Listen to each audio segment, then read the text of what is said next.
Hi friends, previous year के इस series में हम लोग एक एनटीपीसी का पेपर लेके आए हैं। यह पेपर है 2 अप्रैल 2016 का, मॉर्निंग शिफ्ट का है।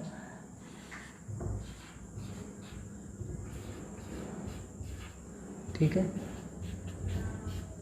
तो इस पेपर में जितने भी मैथ्स के क्वेश्चन आए हैं उसको हम करेंगे। बढ़ते हैं पहले सवाल की तरफ। पहला क्वेश्चन ये कह रहा है कि इसमें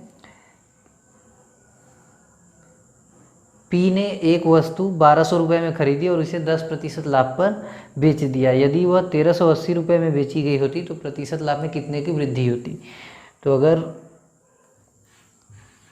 1200 में खरीदी थी और 10% की लाभ पर बेची गई है तो हम ये कह सकते हैं कि ये इसका 120 माने 1320 में बेची गई होगी।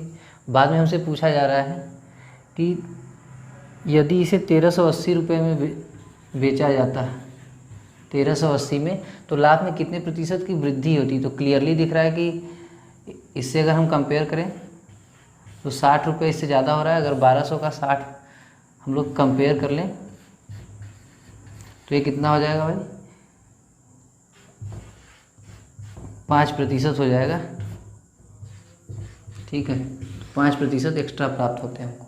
ठीक है, बढ़ते हैं अगले सवाल की तरफ। इस क्वेश्चन में कह रहा है कि एक 20 मीटर लंबी सीढ़ी एक खड़ी दीवार पर टिकी है। यह ज़मीन के साथ 6 डिग्री का कोण बनाती है। दीवार से सीढ़ी के पैरों के बीच की दूरी ज्ञात कीजिए। यानी 20 मीटर लंबी सीढ़ी खड़ी दीवार पर टिकी। अच्छा, ये दीवार है और ये सीढ़ी है, तो ये 20 मीटर का है। ठीक है, और ये कोण कह रहा है 6 अंश। तो हमसे पूछ रहा है दीवार से इस सीढ़ी के बीच की दूरी। ठीक है, तो अगर इसके बटे हम इसके कर देंगे, मान लीजिए ये दूरी हम लोग d मान लेते हैं, d/20 कर लें तो हम लोग पाएंगे cos 6 अंश। ठीक है, d बराबर हम लोग कंपेयर कर लें तो cos 6 अंश गुणे के 20 होगा। दोस्तों, हम लोग जानते हैं कि cos 6 अंश का मान निकालना कंपेरेटिवली कठिन होगा, तो हम लोगों को विकल्प से तुलना करना पड़ेगा। अब हम लोग जानते हैं कि जो cos 0 अंश का मान होता है वो 1 होता है और cos 90 अंश का मान 0 होता है। ठीक है, तो जब हम 1 से 90 अंश की तरफ बढ़ना शुरू करते हैं तो cos का मान धीरे धीरे कम होता जाता है, माने इसका मान 1 से कुछ ही कम होगा। ठीक है, तो ऑप्शन में हम देखते हैं, एक तो 10 मीटर है, वो बहुत ही दूर है। ठीक है, 34.64 वो हो ही नहीं सकता। दूसरा 30 है, वो भी नहीं हो सकता। तो एक ही ऑप्शन बचता है जो है 17.32 मीटर का, सॉरी। तो ये 20 के बहुत नज़दीक है और 20 से थोड़ा कम है, तो यही हमारा आंसर हो जाएगा। ठीक है, आगे बढ़ें हम लोग। इस क्वेश्चन में दिया हुआ है कि एक नाव धारा के विरुद्ध दिशा में शहर x से y की ओर जाती है और धारा की दिशा में शहर y से x की ओर वापस आती है। यदि स्थिर पानी में नाव की गति 40 किलोमीटर प्रति घंटा तथा धारा की गति 10 किलोमीटर प्रति घंटा है तो पूरी यात्रा में नाव की औसत गति कितनी है, ऐसा हमसे पूछा जा रहा है। दिया हुआ है कि जो बोट की स्पीड है वो कितना है भाई, 40 किलोमीटर प्रति घंटा है, और जो धारा की गति है वो 10 किलोमीटर प्रति घंटा है। माने अगर हम बात कर लें कि जब धारा की दिशा में प्रभावी गति कितनी हो जाएगी भाई, 50 किलोमीटर प्रति घंटा, सॉरी स्पीड है 50 किलोमीटर प्रति घंटा हो जाएगा, और इसके विपरीत दिशा में कितना हो जाएगा, 30 किलोमीटर प्रति घंटा। ठीक है, अब हम लोग डिस्टेंस मान लेते हैं दोनों शहरों के बीच कि d डिस्टेंस है, तो d/50 और d/30 ये क्या हो गया, यात्रा को करने में लगा हुआ पूरा समय। तो ये कितना हो जाएगा भाई, एलसीएम ले ले 150, 50 से काटेंगे 3d और ये 5d माने 8d/150। ठीक है, अब औसत गति हमसे पूछ रहा है तो दूरी हम लोगों ने 2d माना हुआ है, तो 2d/8d 150, तो ये कितना हो जाएगा भाई, ऊपर ले जाएंगे तो 150/4। या हम लोग काट लें तो 4 × 12, 4 × 7 28 और 4 × 5 20 किलोमीटर प्रति घंटा। ठीक है, तो ये हमारी औसत गति हो जाएगी। ठीक है, आगे बढ़े हम लोग। इस क्वेश्चन में दिया हुआ है कि एक 2 अंकों की संख्या के अंकों का योग 13 है। यदि उन अंकों को आपस में बदल दिया जाए तो संख्या 27 से घटती है, तो संख्या को ज्ञात कीजिए। तो ये संख्या, इस सवाल में मतलब ये कह रहा है कि अगर हम मान लें दहाई का अंक x है और इकाई का अंक y है, तो संख्या कितनी हो जाएगी भाई? 10x धन y। अब हमसे कह रहा है कि उसके अंकों का जो योग है वह 13 है, तो x धन y बराबर हम लोग लिख लेते हैं 13। अब ये कह रहा है कि अगर इसके स्थान आपस में बदल दिए जाएँ तो दोनों संख्याओं के बीच का जो अंतर है वह 27 का है। माने हम ये कह सकते हैं कि x माइनस वाई बराबर कितना हो जाएगा भाई? 3 हो जाएगा। कैसे हो जाएगा एक बार समझ लीजिएगा। 10x धन y में से अगर आप 10y धन x घटाएंगे तो ये कह रहा है कि ये 27 बचता है। तो यहाँ से आप सॉल्व करेंगे, एक x घटाएंगे तो 9x और इधर ऋण 9y हो जाएगा बराबर 27 होगा। इधर x माइनस वाई बराबर निकालेंगे तो आप 3 हो जाएगा। धीरे धीरे आप प्रैक्टिस करेंगे तो ये निकालना जल्दी से आपको भी आ जाएगा। इसको हम सॉल्व कर लें तो x की वैल्यू कितनी हो जाएगी भाई? 8 हो जाएगी और y की वैल्यू 5 हो जाएगी। तो 10x धन y का मान हो जाएगा 85। बदली हुई संख्या हमसे पूछ रहा है तो हो जाएगा 58। ठीक है, यही हमारा आंसर होगा। इस क्वेश्चन में एक नंबर दिया हुआ है और हमसे पूछ रहा है कि अगर वह 11 से विभाजित होता है तो उसमें एक जो डिजिट दिया हुआ है उसे x के द्वारा इंडिकेट किया गया है, तो x का मान पूछ रहा है। देखते हैं, x 3 9 3 ये संख्या है और ये कह रहा है कि अगर ये 11 से पूर्णतः विभाजित है तो x का मान क्या होगा? छोटा से छोटा। तो हम लोग ये कह सकते हैं कि अगर हम इसका योग कर लें x धन 9 और हम इसका योग कर लें धन 3। ठीक है, तो अगर हम ये इसमें से घटाएं तो ये 0 होना चाहिए था। ठीक है, या इसका जो अंतर है वो 11 से पूर्णतः विभाजित होना चाहिए। तो अगर हम इसको 0 रख के देखते हैं तो x धन 9 बराबर इधर 6 हो जाएगा। x का मान निगेटिव के 3 हो जाएगा। निगेटिव के 3 हम नहीं रख सकते। ठीक है, अब हम चेक करते हैं कि इसका मान जो है 11 होना चाहिए। तो इस दशा में क्या होगा भाई? 11 6 17 हो जाएगा। x धन 9 बराबर 11 धन 6 17 और x बराबर क्या हो जाएगा? 8 एक पॉजिटिव नंबर है, हम इसको सरलतापूर्वक यहाँ पे रख सकते हैं और यही हमारा आंसर हो जाएगा। ठीक है, इस संख्या में कुछ संख्याएं दी गई हैं, उनका हमको एलसीएम पूछ रहा है। तो संख्याओं को लिख लेते हैं 13 19 21 और 22। इसका एलसीएम निकालने के लिए हम देख पा रहे हैं कि इनका गुणनखंड इंडिविजुअल है, एक दूसरे से अलग अलग है, तो हमको सबका गुणा करना पड़ेगा। तो 13 का गुणा पहले 21 में कर लेते हैं, तो ये 17 का स्क्वायर माइनस 4 का स्क्वायर हो जाएगा। और हमको दिख रहा है कि 17 धन 4 है और 17 ऋण 4 है।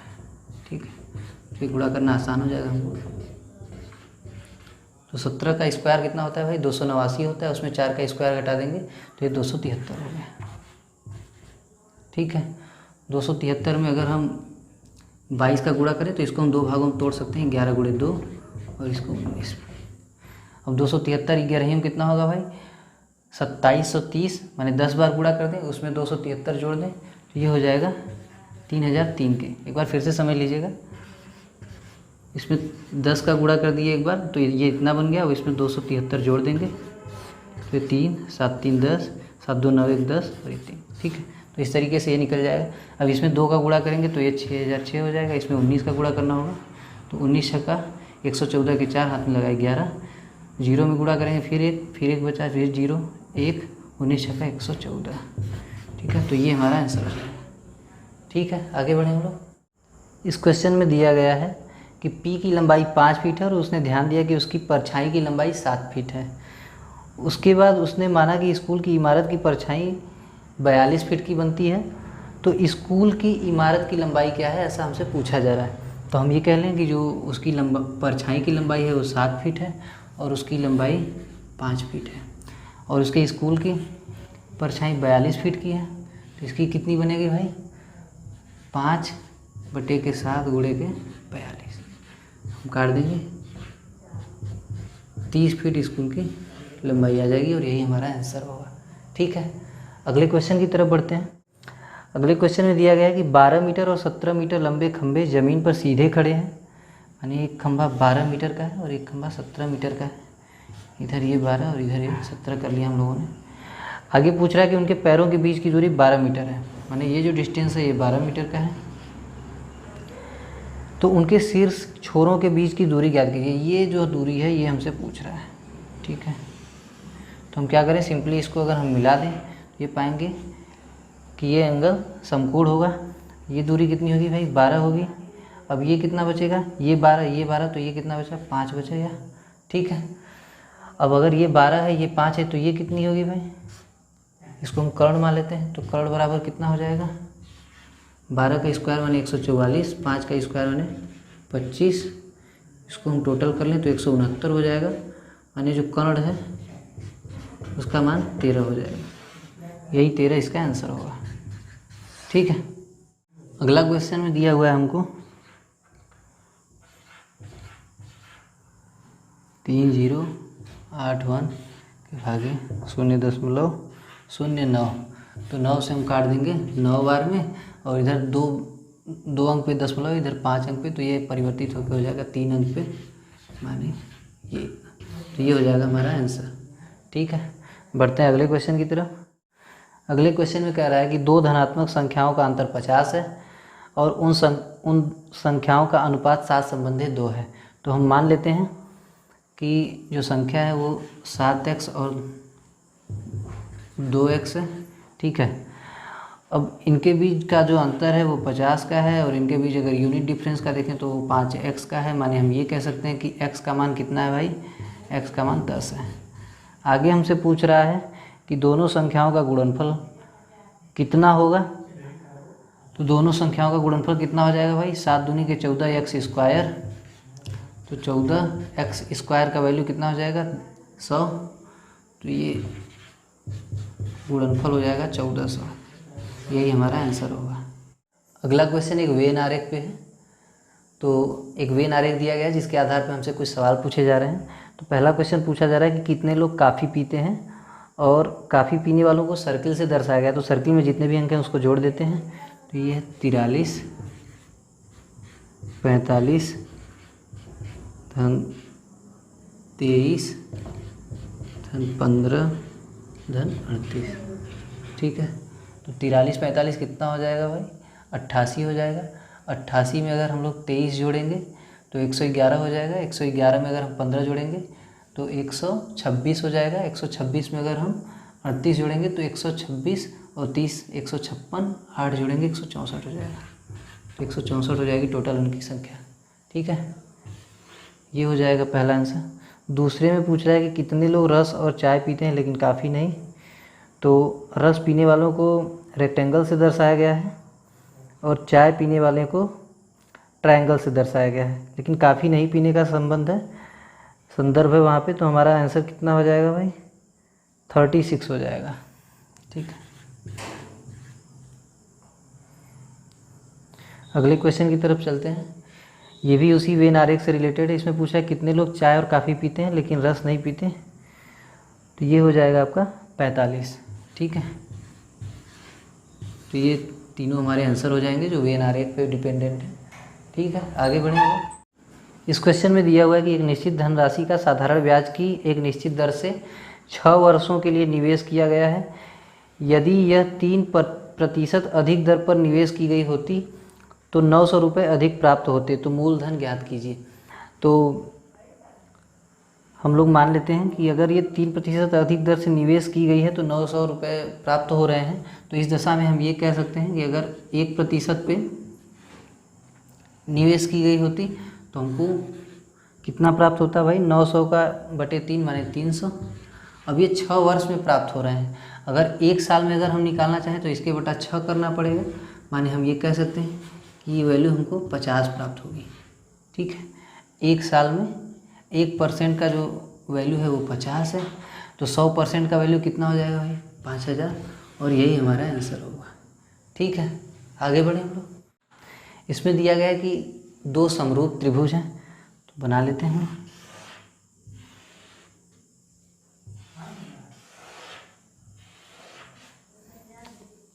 इसमें दिया गया है ABC और DEF है।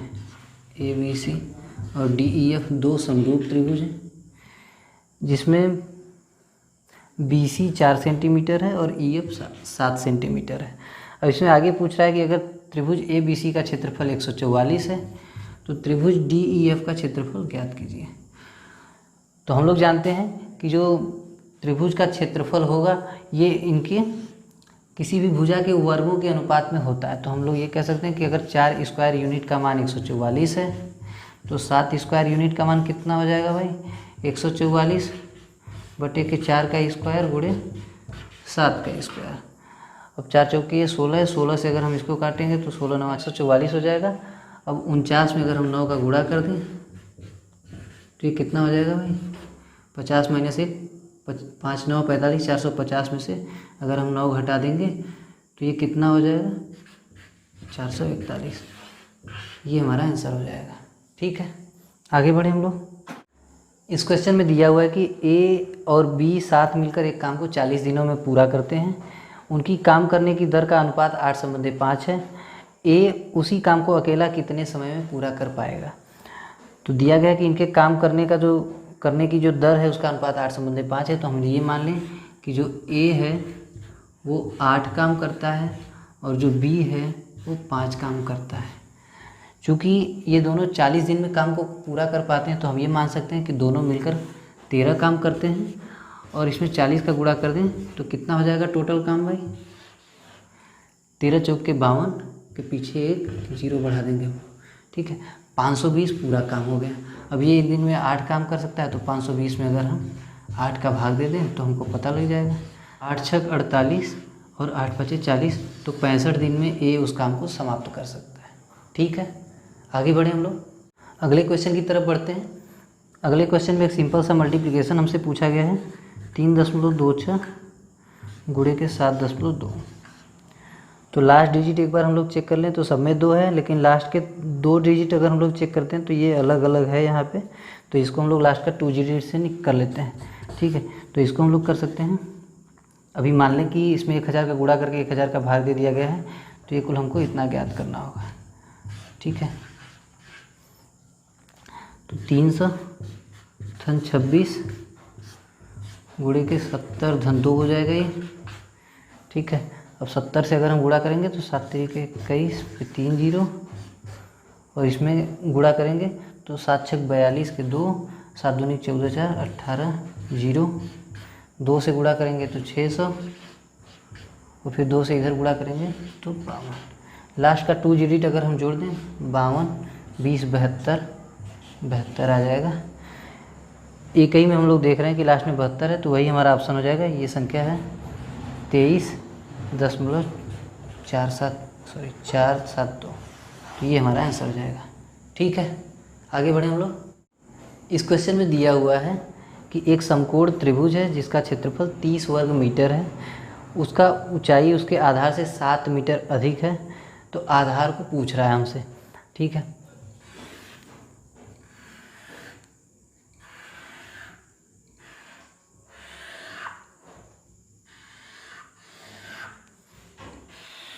तो हम मान लेते हैं कि ये x है, तो ये कितना हो जाएगा भाई, ये x धन 7 हो जाएगा। अब आधार गुणे ऊंचाई अगर हम कर दें तो x गुणे x धन 7 हम कर देंगे तो बराबर 30 दिया हुआ है इसका क्षेत्रफल, या हम ये कह सकते हैं कि x गुणे x धन 7 बराबर 60 हो जाएगा 13 गुणा करने पे। अब साफ ही दिख रहा है कि x का मान यहाँ पे 5 रख देंगे तो इक्वेशन बैलेंस्ड हो जाएगा, x का मान 5 आ जाएगा, माने आधार का मान 5 आ जाएगा। लेकिन देख लेते हैं कि लगाएंगे कैसे। धन 7x है, इसको इधर ले लें तो ऋण 60 बराबर 0 हो जाएगा, या x स्क्वायर बराबर फिर 12x, इधर ऋण 5x, ऋण 60 बराबर 0। तो यहाँ से अगर हम कॉमन ले लें तो x धन 12, और यहाँ से ऋण 5 कॉमन ले लेंगे, ये x धन 12 आ जाएगा। तो यहाँ से जो x का मान निकल करके आएगा वो 5 होगा और ऋण 12 होगा। ठीक है, ऋणात्मक वैल्यू हम नहीं ले सकते तो 5 ही हमारा आंसर हो जाएगा। ठीक है, इस क्वेश्चन में दिया हुआ है कि एक 45 सेमी लंबी और 35 सेमी चौड़ी आयताकार चादर के कोनों से 5 सेंटीमीटर की भुजा के 4 वर्ग काटे गए हैं और बची हुई चादर से खुला बॉक्स बनाया गया है, तो बॉक्स का आयतन कितना होगा। हम लोग ये देख लेते हैं इसकी डायमेंशन को।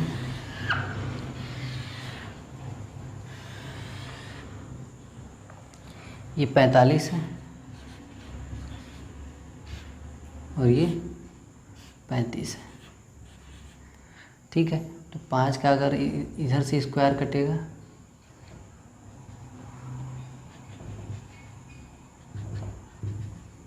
तो ये 5 हो गया, ये 5 हो गया, ये 5 हो गया, तो ये हिस्सा कितना बचेगा भाई, 35 बचेगा। 35 10 45, और ये हिस्सा भी अगर 5 5 का हम लोग निकाल देंगे तो 25 10 35 बचेगा। ठीक है, ये 5 हमारी हाइट में चला जाएगा और ये लंबाई चौड़ाई में रह जाएगा, तो 35 गुणे 25 गुणे 5। ठीक है, 35 5 अगर हम करें तो 35 5 कितना आ जाएगा भाई, 175। 30 5 150, 5 5 25, 175 में हम 25 का गुणा कर दें तो हम पाएंगे 25 5 125 के 5 हाथ में लगा 12, 25 7 175 में 12 जोड़ेंगे 187 के साथ हाथ में लगा 18, 25 एकम 25 18 43। ठीक है, तो ये हमारा आंसर हो जाएगा। इस क्वेश्चन में दिया हुआ है कि 3 संख्याएं 4 संबंधी 5 संबंधी 7 के अनुपात में हैं और इनका योग 320 है, तो इनमें से छोटी तथा सबसे बड़ी संख्या का योगफल ज्ञात कीजिए।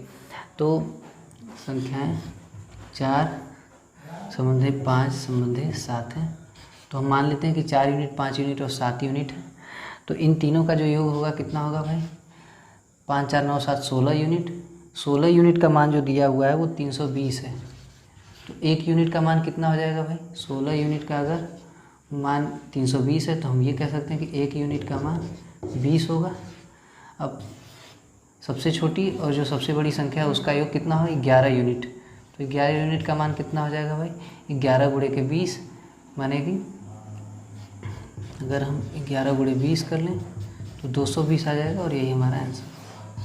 ठीक है, अब अगले क्वेश्चन की ओर बढ़ते हैं। अगले क्वेश्चन में हमसे एक संख्याओं की श्रेणी दी गई है और इससे हमें माध्यिका पूछ रही है इसमें, तो इनको हम बढ़ते क्रम में लिख लेते हैं। 11 23 25 26 29 31 और 39 गिन लेते हैं। 1 2 3 4 5 6 7 माने जो चौथी संख्या होगी वो हमारी माध्यिका होगी, तो ये हमारा आंसर हो जाएगा। ठीक है, इस क्वेश्चन में कह रहा है कि अर्धवार्षिक रूप से चक्रवृद्धि ब्याज से 80,000 रुपये के 2 वर्ष बाद 20% वार्षिक दर से कितने रुपए हो जाएंगे। ठीक है, तो अगर रेट 20% ईयरली है तो हाफ ईयरली पे कितने लगेंगे भाई, 10%। टाइम दिया हुआ है 2 साल, उन्हें 4 सेमेस्टर हो जाएंगे या 4 छमाही हो जाएंगे। ठीक है, निकाल लेते हैं हम लोग। अमाउंट बराबर होता है प्रिंसिपल माने 80,000 है तो 80,000 कर लेते हैं। 1 + r/100 होगा माने 1 धन 10 के बटे के 100 के घाते 4 हो जाएगा, या इसको हम लोग ये कर सकते हैं, इसको काट दें, 10 एकम 10 के 11 बटे के 10, तो इसको हम लोग लिख सकते हैं कि 80,000 बड़े 11 बटे के 10, 11 बटे के 10, इधर 11 बटे के 10 और 11 बटे के 10, ये 4 0 से 4 0 हमारा कैंसिल आउट हो जाएगा। और हम इनका गुणा करने पे पा रहे हैं लास्ट डिजिट अगर हम चेक करें तो 1 1 1 1 और ये 8, लास्ट डिजिट इसका 8 आएगा। एक बार विकल्प देख लेते हैं, एक ही विकल्प में लास्ट डिजिट 8 है, तो यही हमारा आंसर हो जाएगा 117 128। ठीक है, एक बार फिर से समझ लीजिएगा। हमने सारा प्रोसीजर करने के बाद इसको चेक किया कि इसका लास्ट डिजिट कितना आ रहा है, तो हमने देखा कि लास्ट डिजिट 8 आ रहा है, और विकल्प में चेक करने पे पता हुआ कि एक ही विकल्प का आंसर ऐसा है जिसका लास्ट डिजिट 8 है। ठीक है, तो यही हमारा आंसर हो जाएगा। इस क्वेश्चन में 8 के प्रथम 20 गुणकों का औसत पूछ रहा है, तो हम माने ये कह सकते हैं कि 8 से लेकर के और इसका 20/160 तक के सभी 8 के जो गुणक हैं इनका औसत हमसे पूछा जा रहा है। तो इनका पहले तो योग निकाल लें। तो योग निकालने के लिए हमको क्या करना पड़ेगा, n/2 × a + l का फार्मूला होता है और इसमें जो औसत निकालेंगे तो जितनी संख्या है उसका भाग देना पड़ेगा, माने 20 का। तो हम लोग ये कह सकते हैं कि n/2 माने टोटल 20 संख्याएँ हैं, तो 20/2 करेंगे तो 10, a + l है ये, a कितना है 8, l कितना है 160 और ये औसत निकालने के लिए 20। ठीक है, 10 से काट देंगे ये 2 से इसको काटेंगे 4 और इसको काटेंगे 80, उत्तर आ जाएगा हम लोगों का 84। ठीक है, तो यही हमारा आंसर हो जाएगा। अब अगले क्वेश्चन की तरफ बढ़ते हैं। इस क्वेश्चन में एक तालिका दिया हुआ है और उसी तालिका के आधार पर कुछ सवाल हमसे पूछे गए हैं। तो पहले सवाल को हम लोग देखते हैं। पहला क्वेश्चन पूछ रहा है कि वित्तीय वर्ष 14-15 के लिए कुल बिक्री कितनी हुई है। तो 14-15 में हम लोग देख लेते हैं कि 45, 48, 44 और 41 ये 4 तिमाही में बांटा गया है। तो इसको जोड़ लेते हैं। 40 चौके 160 में 8 5 13 4 17 1 18 अगर हम जोड़ दें तो 160 में 18 जोड़ने पे कितना हो जाएगा भाई 178। ठीक है, 178 यूनिट। यूनिट कितना है, लाख में है, तो ये लाख हो जाएगा। ये हमारा आंसर होगा। ठीक है, अगले क्वेश्चन की तरफ बढ़ते हैं। ये भी तालिका पर आधारित है। इसमें पूछा गया है कि वित्तीय वर्ष 13-14 के लिए प्रति तिमाही औसत बिक्री क्या है। अच्छा, वित्तीय वर्ष 13-14 के लिए हम देख लेते हैं एक बार। ये कितना है 36 धन 32 धन 39 धन 33। ठीक है, तो ये 4 तिमाही में औसत निकालने के लिए हमको 4 का भाग देना पड़ेगा। तो एक बार इनको जोड़ लेते हैं। देख रहे हैं 30 चौके 120 में 6 2 8 9 8 17 17 3 20। 120 में अगर हम 20 जोड़ दें तो 140 हो जाएगा। अगर हम 4 से भाग दे देंगे तो कितना आ जाएगा भाई 35 लाख। यही हमारा आंसर होगा। ठीक है, इस क्वेश्चन में दिया हुआ है कि एक दुकानदार ने एक वस्तु का अंकित मूल्य 160 रुपये रखा और इस पर 10% का छूट दिया। इसके बाद भी उसे क्रय मूल्य पर 20% का लाभ हुआ। तो वस्तु का क्रय मूल्य कितना था। तो अगर हम कहें कि 160 पे 10% का छूट देने के बाद कितना बचेगा भाई, इसमें से 1/10 घटा दें माने 16 घटा दें तो 144 बचेगा माइनस 10% करने के बाद। ठीक है, अभी 144 क्या कह रहा है कि इतने में बेचने पर भी उसको 20% का लाभ हो रहा है। माने अगर क्रय मूल्य हम 100 यूनिट मान लें तो ये कितने यूनिट का मान है भाई 120 यूनिट का। ठीक है, 100 यूनिट का मान हमसे पूछ रहा है तो हम लगा देते हैं कि 120 यूनिट बराबर अगर 144 है तो 100 यूनिट का मान कैसे निकलेगा 144 बटे के 120 गुणे के 100। ठीक है, अगर हम 20 से काटें ये 6 ये 5, 6 से काटें 6 दूनी के 12 और 6 चौके 24, 5 से गुणा कर दें तो 20 5 100 4 5 20 120। ठीक है, यही हमारा आंसर हो जाएगा। बढ़ते हैं अगले क्वेश्चन की तरफ। इस क्वेश्चन में दिया हुआ है कि एक 2 अंकों की संख्या अपने अंकों के योग की 4 गुनी है। एक 2 अंकों की संख्या अपने अंकों के योग की 4 गुनी है। यदि संख्या में 27 जोड़े जाएं तो वह अपने अंकों के योग की 7 गुनी हो जाती है। तो यह 2 अंकों की संख्या क्या है। ठीक है, तो हम देखते हैं। मान लेते हैं कि जो संख्या है वो 10x धन y है। अब इसमें कह रहा है कि जो उसके अंकों का योग है वो उस संख्या का 1/4 है। माने हम ये कह सकते हैं कि x y में अगर हम 4 का गुणा कर दें तो ये प्राप्त हो रहा है। ठीक है, अब यदि संख्या में 27 जोड़े जाएं माने 10x धन y में अगर 27 जोड़ दिए जाएं तो ये कितना हो जाएगा भाई, ये अपने अंकों के योग की 7 गुनी हो जाएगी। ठीक है, माने हम ये कह सकते हैं कि जो x धन y है उसका मान 9 होगा।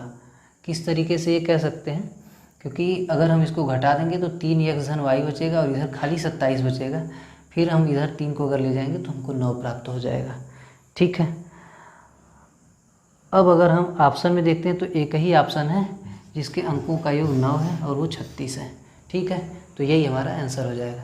इसको समझ लीजिएगा कैसे आया ये। अगर हम इसमें से इसको घटा दें तो हम क्या पाएंगे भाई कि माइनस के 3x धन y बराबर, ये इससे कैंसिल हो जाएगा, ये इससे ऋण के 27 बचेगा। तो ये ऋण से ऋण कट जाएगा और 3 से ये 9 बार में कट जाएगा, माने अंकों का योग 9 होना चाहिए था। विकल्प में आप देख रहे हैं तो एक ही ऐसा ऑप्शन है 36, तो यही हमारा आंसर हो जाएगा। ठीक है। तो इस क्वेश्चन में दिया हुआ है कि P पहले 1 घंटे में 50 किलोमीटर प्रति घंटे की गति से और अगले 2 घंटे में 70 किलोमीटर प्रति घंटे की गति से चलता है, तो P की औसत गति कितनी है। तो हम कुल दूरी निकालने भाई कितना, 50 धन 70 और कुल समय कितना लगा, 3 घंटे, 1 घंटे 1 घंटे और 1 घंटे, तो कुल 3 घंटे। तो औसत चाल कितना हो जाएगा, 70 दूनी 140, 50, 190/3, माने ये कितना हो जाएगा, 3 छक 18, 10 बचेगा, 3 तिरिके 9, 1 बचेगा, दशमलव लगा देंगे 10, फिर 3 किलोमीटर प्रति घंटा। ठीक है, तो यही हमारा आंसर हो जाएगा। बढ़ते हैं अगले क्वेश्चन की तरफ। इस क्वेश्चन में दिया हुआ है कि 90 मेज का क्रय मूल्य 60 मेज़ों के विक्रय मूल्य के बराबर है, तो लाभ प्रतिशत ज्ञात कीजिए। ठीक है, तो हम मान लें कि जो 90 मेज़ खरीदे गए हैं वो 1-1 रुपये के, तो 90 रुपये के। हालांकि मेज़ 1 रुपये में नहीं मिलेगा, पर क्वेश्चन को सॉल्व करने के लिए हम ऐसा मान लेते हैं। तो हम ये मान रहे हैं कि 90 रुपये में हमने 90 मेज़ खरीदे थे, माने एक मेज़ 1 रुपये का पड़ा था। ठीक है, अब इतने में हमने 60 मेज़ बेची हुई है। ठीक है, तो 90 रुपये में 60 मेज़, तो एक मेज़ का जो विक्रय मूल्य निकल के आएगा कितना आ जाएगा भाई, 1.5 रुपये। हमने ख़रीदा कितने में था, 1 रुपये में। अब 1 रुपये में ख़रीद कर अगर हम 1.5 रुपये में बेच रहे हैं, तो मानिए हम साफ साफ कह सकते हैं कि जो हमें लाभ हो रहा है वो 50% का हो रहा है। अगर आप निकालना चाहते हैं तो 10.5/1 गुणे के 100, यहाँ से ऐसे कर देंगे तो ये आ जाएगा 50%। ठीक है, तो यही हमारा आंसर होगा। अगले क्वेश्चन में हमको संख्याओं का एक समूह दिया गया है, जिसमें से हमसे बहुलक पूछा जा रहा है। बहुलक का मतलब ये है कि जो ज़्यादा बार आया हुआ है। तो हम चेक कर लेते हैं एक बार। 74 2 बार आया है और 73 भी 2 बार आया हुआ है, 75 1 2 3 बार आया हुआ है, तो हमारा संभावित उत्तर 75 हो जाएगा। एक बार आप लोग भी चेक कर लीजिएगा क्वेश्चन पेपर देखने के बाद। अगर कोई त्रुटि होगी तो कमेंट करके बता दीजिएगा। ठीक है, बढ़ते हैं अगले क्वेश्चन की तरफ। इस क्वेश्चन में दिया गया है कि P कार्य करने में Q से 2 गुना सक्षम है। तो हम ये मान लें कि P 2 काम करता है और Q 1 काम करता है। आगे कह रहा है कि दोनों एक साथ मिलकर काम को 22 दिनों में पूरा कर पाते हैं। माने दोनों एक साथ मिलकर काम करेंगे तो एक दिन में 3 काम करेंगे और 22 दिन में ख़त्म करते हैं। तो हम ये मान लें कि 66 काम टोटल है। ठीक है, तो पूछा जा रहा है कि Q अकेला इस काम को पूरा करने के लिए कितना समय लेगा। बहुत ही सिंपल सी बात है कि 66 काम है और Q एक दिन में 1 काम कर पा रहा है, तो इसको कंप्लीट करने में कितना लगेगा भाई, 66 दिन लगेगा। तो यही हमारा आंसर हो जाएगा। ठीक है, अगले क्वेश्चन की तरफ हम लोग बढ़ते हैं। ये क्वेश्चन सरलीकरण का है। इसमें हमसे पूछा गया है कि 2/5 धन 2/9 भागे 2/5 धन 5/9। ठीक है, तो इसको हम लोग कर सकते हैं 9 दूनी 18 में धन 10 जोड़ेंगे तो 28/45। इधर भाग देना है तो हम लोग क्या कर सकते हैं भाई, 9 दूनी 18 और धन 5×5 = 25, तो 43 हो गया बटे 45। या इसको हम लोग कर सकते हैं गुणा का चिन्ह अगर हम लोग लगा दें तो इसको हम लोग लिख सकते हैं 45/43। 45 से 45 को काट देंगे और आंसर आ जाएगा 28/43। तो यही हमारा आंसर हो जाएगा। इस क्वेश्चन में दिया हुआ है कि 2 संख्याओं का मस और लस क्रमशः 7 और 252 है। एक संख्या 28 है तो दूसरी संख्या ज्ञात कीजिए। तो हम लोग जानते हैं कि लस और मस का गुणनफल माने 7 और 252 का जो गुणनफल है ये बराबर होगा पहली संख्या और गुणे दूसरी संख्या के। तो एक संख्या हमको 28 दिया हुआ है, दूसरी संख्या x मान लेते हैं। तो 7 चौके 28, 4 से हम इसको काटेंगे, 4 छक्का 24, 4 तियाँ 12, तो दूसरी संख्या का मान हो जाएगा 63। यही हमारा आंसर होगा। बढ़ते हैं अब अगले क्वेश्चन की तरफ। इस क्वेश्चन में दिया हुआ है कि एक व्यक्ति अपने पुत्र से 26 वर्ष बड़ा है। 3 वर्ष बाद उसकी आयु अपने पुत्र की आयु की 3 गुनी हो जाएगी। तो पिता की वर्तमान आयु ज्ञात कीजिए। मान लेते हैं कि पुत्र की आयु x है, तो पिता की आयु कितनी हो जाएगी भाई, x सन 26। 3 साल बाद ये कितना हो जाएगा भाई, x सन 3, और ये हो जाएगा x सन 29 के।